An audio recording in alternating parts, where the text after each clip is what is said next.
So my Saturday morning started with catching up with a friend of mine who he's someone who I really value his perspective. He's similar sort of more similar sort of journey. Yeah, let's just say that he's a similar sort of journey with his I guess his business. He's a bit further ahead than where we're at, but like he's a really good operator, very I would say pragmatic in his thinking and very congruent. I've been using the word congruent, and I just want to make sure that I'm using the right word. In agreement or harmony, congruent with the requirements of the law, identical in form. Yeah.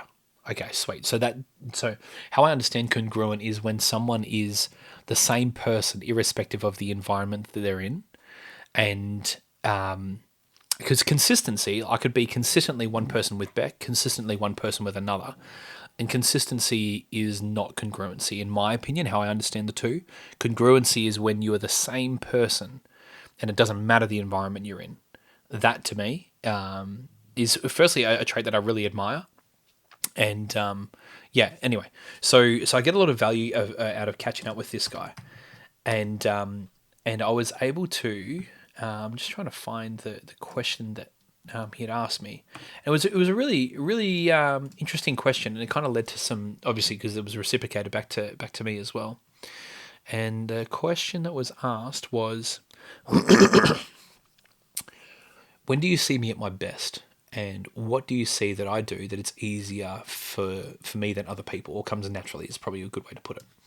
And I thought it was a really good question, and I really love quality of questions. And so my answer to that was the congruency. I think that consistency and is really important, and specifically with this guy, he's really congruent. And I think there's a level of stoicism that probably plays into that,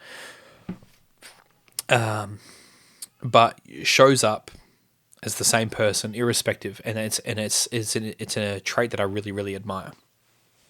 So, yeah, so it was always good having a catch up and talking business, and I was hoping to be able to kind of share with him, because I do value his perspective. I was hoping to be able to share with him what I was doing on the business with respect to opening the books.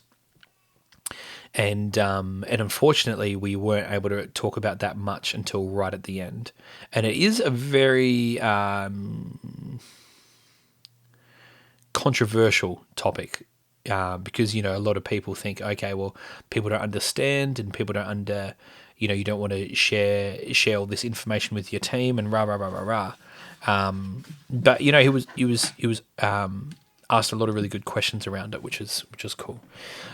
When I inverted the question to me, and I was like, okay, well, what do you see that I do? And he was saying, and I thought this was cool to have from someone who is from the outside.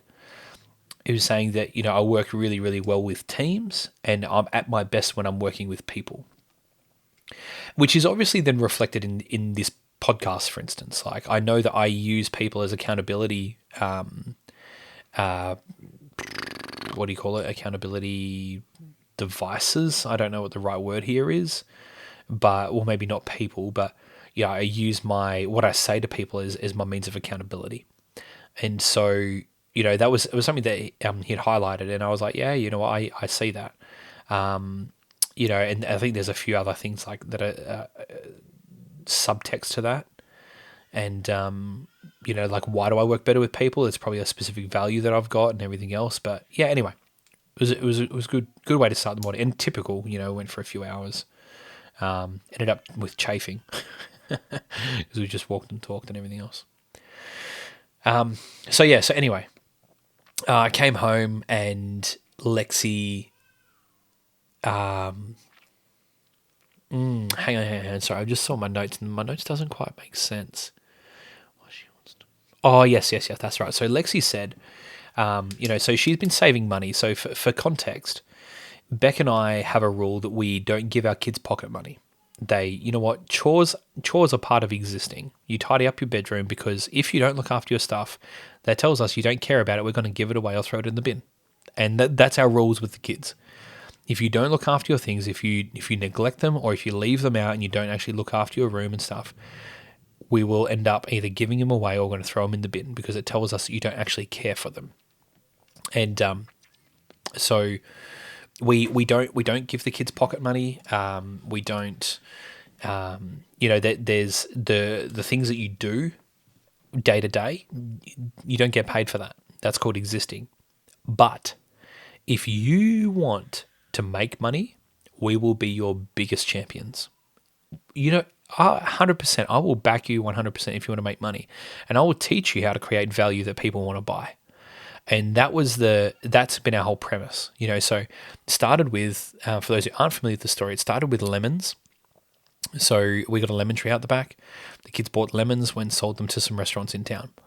We took that money. I think that they went and bought the ingredients for brownies, made some brownies, sold them. Then bought some made some lemonade and some sausages, and did a lemonade and sausage stand, and then took that money, went and bought a heap of things to do lucky dips with. So then, they wrapped individually all these lucky dips, and then they sold all that until they were able to buy a fairy floss machine. All right, and then then they had a stall, and they made like a heap of money in this one day. It was really, really cool. I think they netted like $900 or something like that when like Lexi was 6 and until he was 4. Crazy, right? And don't get me wrong. Obviously, they didn't do all the work themselves. We were there helping them, obviously.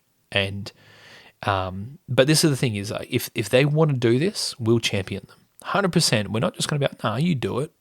Like we'll help them get the runs on the board and help them, but they have to be getting the runs, And so we've been very intentional. And then when they get their money, then we're splitting it up.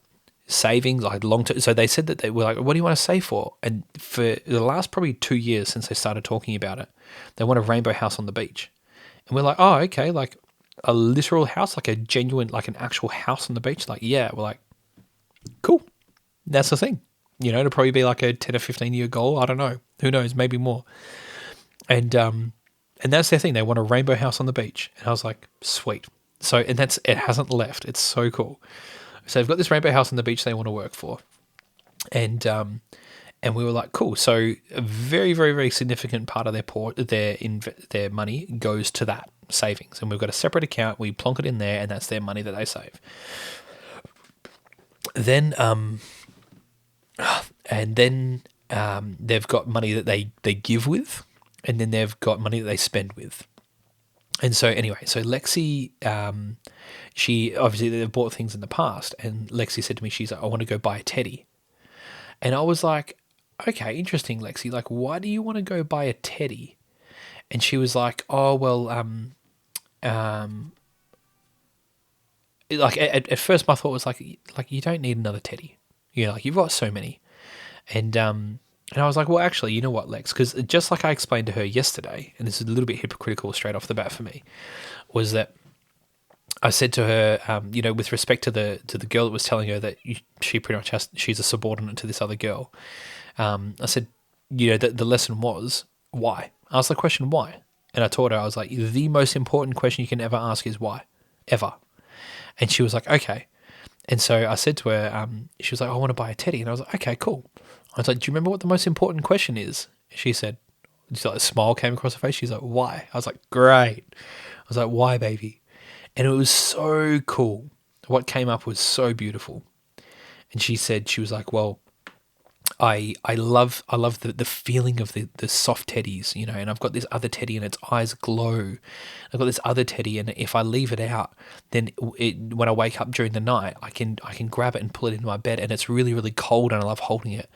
And I was listening to this, and she was talking about these teddies so passionately, and it's not just about this accumulation of teddies. Like each teddy is a different little experience for her. And I'm like, I started welling up a little bit, and I looked it back. I was like, are you hearing this? And she's like, yeah. I was like, this is so cool. I was like, all right, babe. I was like, that is awesome. Lexi also had a sports power voucher, right? And I said to her, I was like, the rule is, and I had to explain to her marketing a little bit, right? And I was like, she had this Sports Power voucher with like $6 left on it, and she wanted to go use it because Sports Power avoiding their vouchers in favor of a rebrand or something. I'm not quite sure what's going on there, but nonetheless, there's only a specific time left. And I was like, well, Lexi, like, what would you like to get from Sports Power? And she's like, oh, I just want to go and see what's there. And I was like, well, that's not how we spend money. I was like, how you spend money is you think about what you need to buy, then you go to the shop and you just buy that. That's all you do. And I was like, and the reason is, and I had to explain what marketing is to her. And marketing is when businesses and people tell you you need to buy this for whatever the reason is, because they want your money. And it's not necessarily a bad thing. People aren't trying to like steal your money from you. But sometimes people, and when in marketing and businesses, sometimes they lie, and they say, well, if you get this teddy, then you're going to be happy. And I was like, and is that true, Lexi? And she was like, well, no. I was like, I agree.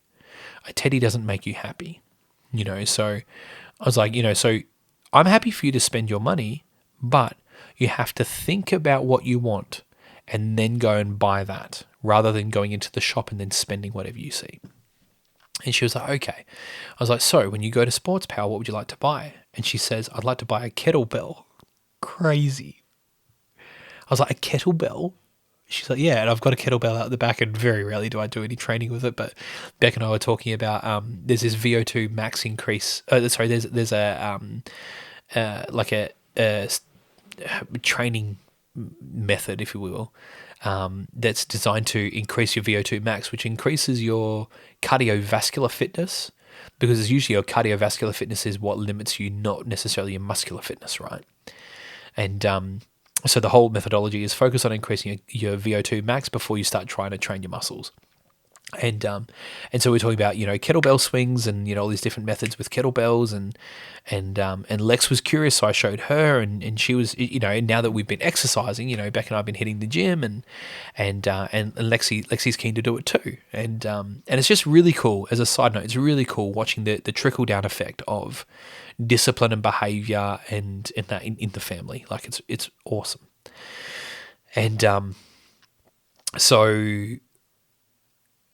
As a no, it's all right. That's a point. I'll leave. So she wanted to go buy a kettlebell, and I was like, okay, sure, we'll go buy a kettlebell. And I was like, and if you have some money left over, then we can go buy a teddy. I was like, but I want you to describe the teddy to me. And she described it. She was like, okay, so it's a teddy inside this big egg. And inside the egg, there's a unicorn thing. And it's this whole like kind of phase at the moment, or a big fad at the moment. And I was like, okay, I know the one you're talking about. Cool. And then Tilly obviously wanted to do the same thing. I was like, no problems, baby. I was like, explain it to me. She explained it. And then Eliza is learning how to communicate. So that was kind of left by the wayside. But nonetheless, she doesn't have the money for it anyway. She's 2. She's got to work for it. So we went to Sports Power and we found the kettlebells and we tried all these. Actually, I had a quick word with her just outside Sports Power. And I was like, oh, babe, I was like, not very many kids at the age of 6 have money that they have earned to spend on things that they want. And then they go buy a kettlebell, Lexi. I was like, this is amazing, honey. And just, Beck and I were like really intentional about instilling that pride in what she's doing, Anyway, so went and we went in there and I got these different weights down, and so she could try it. And I was showing her, I was like, hey, well, this is how you want to do it. This is how you do a kettlebell swing. And I showed her, and so she tried a few different weights, and she settled on the 4 kilo weight, which is the lightest one there. And and we were like, okay, cool. Now let's count your money. So we had $6 left on the voucher. $6 left on the voucher, and I was like, okay, so you need, because it's $32, I was like, you need $26 more. So she got a $20 thing out, and then a $5 note and a $1 coin. And I was like, amazing, perfect, great, well done. So then she took that out of her purse, went up. The lady did it, served it the whole lot. I've got this photo, so cute. She's in this Moana outfit. It's so funny, man. This is like a huge moment of pride for us, hey? I'm just trying to see if I can find the photo. Oh, yeah, here she is. See if you can see that. try and hide behind it so it focuses on the screen. Anyway, pain in the ass. Nonetheless, that's a photo of her. Oh, there it is. I think it's in focus now. Yeah. So she's holding her kettlebell. She's got the receipt, and she's just walked out of Sports Power, having bought the kettlebell with her own money, and just the level of pride. It's so beautiful. And so we walked. It's so funny, actually. I walked outside, and I said to her, I was like, Lexi, I've never met a 6-year-old that's gone and bought a kettlebell like of their own money, and she's like, well, now you have. I was like, yeah, okay, totally. I love that. So anyway, so then we went to Toy World, right? And Tilly had enough money that she was tossing up whether she does buy kettlebell as well, and she opted not to. And I was like, totally cool. So then she went to Toy World and bought the teddy, and she described it to me. She went and looked for it, and she got it, which is great. And it wasn't that much actually, so she had enough money to be able to do it, which is awesome. Tilly was able to buy her teddy with the money that she saved as well and earned. And then obviously Lexi had a kettlebell. And so it's really cool that it's like, 18 months. I'm conscious that the slow way is the fast way, right? And especially in this case, like our goal is to build these habits. And we don't care if it happens fast. Like we wanted to build the habits of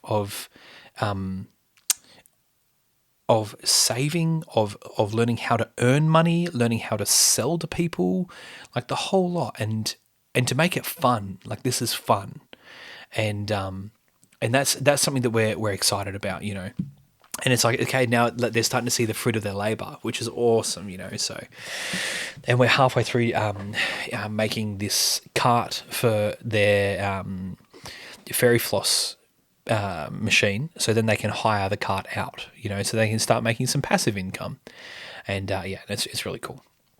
So what we did was we went to Toy World. Tilly was able to buy her toy. Lexi didn't have enough money. I think she needed another $12 to get the toy that she wanted, and Eliza picked something as well. So now they've all got something to work toward, and we were saying, well, let's go back and let's build a chart, and the chart that like a savings chart, like a thermometer, so they can mark off whenever they get another $1, and they're starting to work toward saving the money so they can go and buy the thing that they want to save for, And one of the things that we're really intentional around with this is, okay, we want to teach them the skill of being able to create income. But we also want to teach them the skill of being able to save and invest in everything else also. And that's something for the most part, Beck and I'll be honest, we lack, when it comes to, I understand at a very high level, I understand some shares, I understand property, but not with any significant depth, So,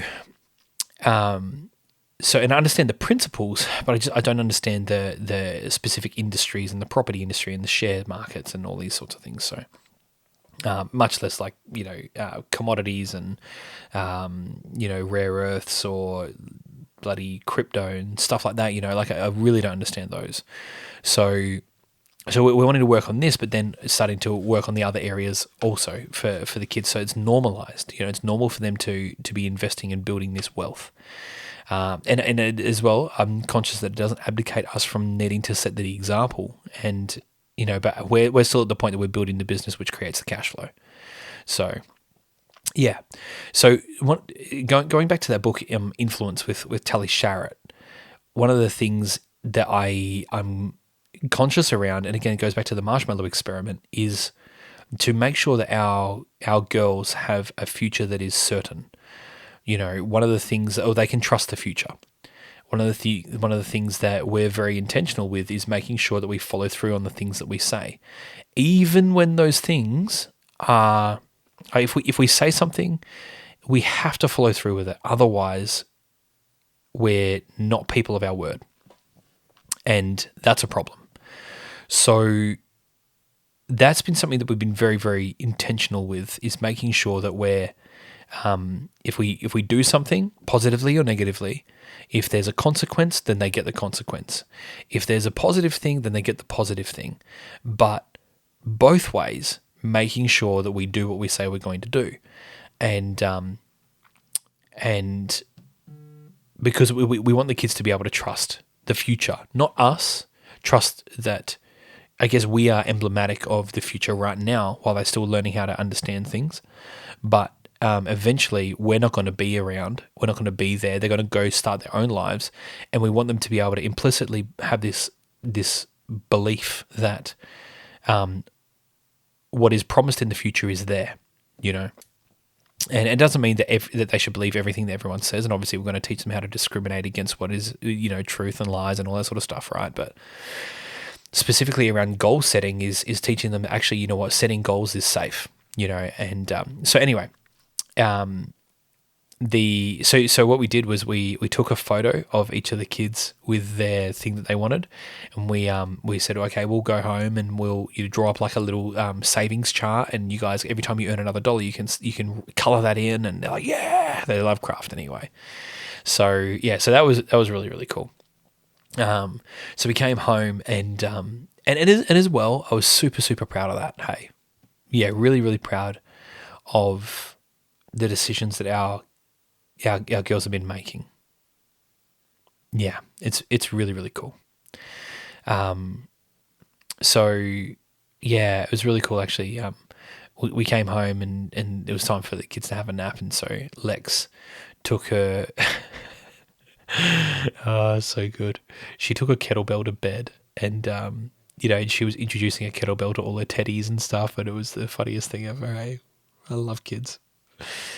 And it was really sweet actually. Beck said to me that she was like, you know, I'm really, really proud of the father you are, and the truth is I am too. And it feels really good to be able to get to that point that, you know, I'm really proud of who I am, just as much as I'm proud of who I'm becoming. And it feels really nice to be able to say that and genuinely say that. Yeah. Yeah. And just, man, like, I think days like that, you know, where we're, you know, it's the culmination of a intentionality and, you know, being diligent in a lot of the small actions we make. And it doesn't mean we get them all right. In fact, we often get things wrong, but, you know, being able to see that, okay, like we're on the right track. Like our kids are making these really, really cool decisions at a young age. It's awesome. So anyway, and it's just like, you know, like there's this pride that Beck has in who I am as a father, and there's this genuine love. Man, it's so funny. Even now, just thinking about Beck and just the love that I have for Beck, it's not quite butterflies, but, you know, we're 11 years married. We're a month away from being 12. We're 12 years married. And I still just get giddy excitement for her. I love her. I'm so glad that she's the mother of my children. Yeah. Anyway, I was catching up with a mate of ours who is also on the journey of implementing open book management with their team. And so I took Sterling to the pub, you know, so we were headed to Paddy's, and we sat down and I had Sterling with me, and I forgot to take a bloody photo, you know, as our first little, like, you know, father-son pub experience, but oh well. So yeah, so it was really good catching up with him and kind of going home and debriefing all the things that I was, you know, if I had my time again, how would I have presented the whole concept, and what I would have changed and restructured, and it was really cool to even just take the time to reflect on it for myself, you know. And it's really cool to have someone else along the journey with me at the same time. And even he said, you know, like, it seems to be there's all these concepts that you want to, like, implement in the business, and this methodology, which is called the Great Game of Business, this methodology seems to be able to combine all of them in a way that everybody benefits. You appeal to the best in everyone. Combines, like, you know, it's a culture tool just as much as it's a communication tool, and, you know, and it's really cool, you know, to be on the journey with someone like that. And so that was really awesome. So I spent a bit of time there and made sure that Beck was able to get a good nap in. She was pretty exhausted. So, and just between hitting the gym and, you know, broken night sleeps with Sterling and the whole lot, you know, it's no wonder. So I came home, had a real quick nap, and then we headed off to a friend of ours' wedding. It's just in their backyard. It was nice. It was nice, and so we caught up with a few mates of ours there who we we really like them. Hey, yeah, we caught up with these friends of ours, and we spent the whole night just chatting with them. And we've seen them around. We've known them a long time, and and it was really cool to just sit there and and these guys. He kind of worded me up for saying that someone's further along than I am with respect to the level of our business. He is far, far, far further along with respect to the revenue, the net position, the whole lot. Like, yeah, he's doing good. And not for lack of hard work either. Like, the man has, as a couple, they've worked bloody hard. And it was really cool after all this time, we found some stuff out about their stories. Their story was just incredible. And there's been parts about, their family that I've not really been privy to, and I don't need to be privy to, but there was like, I wonder how that works, or why is that? And Beck had this wicked conversation with her, and then I was able to have this awesome conversation with him, and we just kind of spent the night kind of just chatting and drinking and doing life and talking business and philosophy, and and it was a really, really nice night. We really enjoyed that. We really enjoyed that. So, and they said they're at the age that they're kind of waiting for grandkids, and so their kids have flown the coop, and they're now married, or they've got partners, and they're just kind of like, yeah, okay, they need something. And so she was holding Sterling, and Sterling, God, loves her. Beck was telling me, she was like, oh, like Sterling loves her, and I was like, oh, okay. And she's like, really, really smiley. Smiley is an understatement. Like, he just beamed. Like, full open mouth. When they smile with their face or they smile with their eyes, man, there was nothing on his face that was not smiling. And I just, I saw it, and I stopped, and I looked at Beck. I have never seen that before, not from him. And I was like, you are kidding. I was like, what did you do? And she was like, oh, I don't know. He just loves me. I was like, yeah, no shit. It was crazy. So yeah, wild. Anyway, so so that was wild. And they just said, hey, listen, like, if ever you need babysitters, let us know. We're like, perfect, great, thank you very much. That's it. I'll take that. And and the kids loved her, and just she's a big personality, and I think she'll be good for the kids. So so that's funny. And and I had a with him as well, because obviously he's got quite a bit of business experience, and it was really good talking business philosophy with him, and leadership, and there's always stuff to be gleaned from people who've got literal decades of experience on you. Talking about things that if he had his time again, what he would have changed, what he wouldn't have changed, and always valuable. So so that was good. It was good. It was a good meeting. It was a good catch up, and that was Saturday.